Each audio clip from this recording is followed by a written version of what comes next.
यथा प्रकाशयत्येकः कृत्स्नल्लोकमिमं रविः क्षेत्रं क्षेत्री तथा कृत्स्नं प्रकाशयति भारत. ಯಥಾ ಇಲ್ಲಿ ಥ ಮಹಾಪ್ರಾಣ ದೀರ್ಘ, ಥ ಮೇಲೆ ಪದ್ದು ಆಘಾತ ಕೂಡ ಬರಬೇಕು.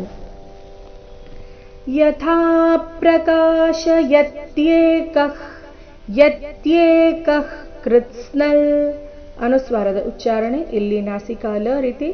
ಕೃತ್ಸ್ನಲ್ ಲೋಕಮಿಮಂ, ಲೋಕಮಿಮಂ ರವಿಃ, ರವಿಃ ಕ್ಷೇತ್ರಂ ಕ್ಷೇತ್ರೀ ಇಲ್ಲಿ ಆಘಾತಗಳ ಮೇಲೆ ಗಮನ ಕೊಡಬೇಕು. ಕ್ಷೇತ್ರಂ ಕ್ಷೇತ್ರೀ ಈ ರೀತಿ ಇಲ್ಲ.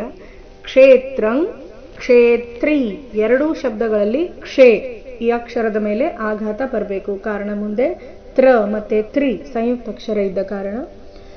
ಕ್ಷೇತ್ರಂ ಕ್ಷೇತ್ರೀ ತಥಾ, ತಥಾ ಇಲ್ಲಿ ಮೊದಲು ತ ಅಲ್ಪ ಪ್ರಾಣ, ನಂತರ ಥಾ ಮಹಾಪ್ರಾಣ ದೀರ್ಘ. ತಥಾ ಕೃತ್ಸ್ನಂ ಪ್ರಕಾಶಯತಿ ಭಾರತ. ಕೊನೆಯ ಚರಣ ತುಂಬಾ ಸರಳವಾಗಿದೆ, ಎಲ್ಲಿಯೂ ಆಘಾತಗಳು ಇಲ್ಲ. ಎರಡೇ ಎರಡು ಶಬ್ದ. ಪ್ರಕಾಶಯತಿ ಕಾ ಮಾತ್ರ ದೀರ್ಘ ಈ ಶಬ್ದದಲ್ಲಿ. ಪ್ರಕಾಶಯತಿ ಕೊನೆಯ ಶಬ್ದ. ಭಾರತ ಭಾ ಮಹಾಪ್ರಾಣ ದೀರ್ಘ ಬರಬೇಕು. ನೋಡುವ ಪೂರ್ತಿ ಶ್ಲೋಕ ಮೂಲಗೀತೆಯ ಪ್ರಕಾರ.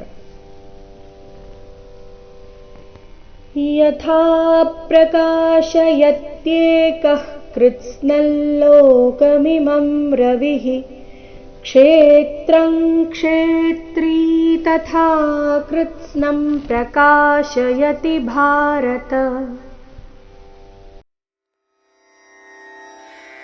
ರನ